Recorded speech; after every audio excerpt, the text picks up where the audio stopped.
একটা সাধু সাধু এ ভাই আপনার চা নেন। নাস্তা কি আছে দেখান তো। আরে নাস্তা কই এই এই এই তুমি কি করতেছ আবার এটা?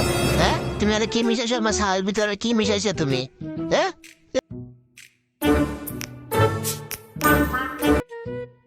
আরে আমি কিছু মিশাই নাই ভাই, আমি এমনি দিছি। আর খাবো না। খাও আর আমরা খাও বলছি খাও খাও, তুমি কিছু বিষ নাই। মিশাইছো কেন? এটা থাক, খাই। দিছে যে একটু খাই ভাবনা আলো। করে জায়গা পাও না? তাড়াতাড়ি খাইতেছি। আরে আমি খাবার? খাবো না, তুমি খাও। বিষ মিশাইছো তুমি খাও, আচ্ছা মরবা তুমি খাইয়ে। ভাই খাইছি, খাওয়া শেষ। আচ্ছা বলেন তো এই যে কাপের ভিতরে কি মিশাইছে? ও সামনে আসে উঠলে এরকম করে সবসময়।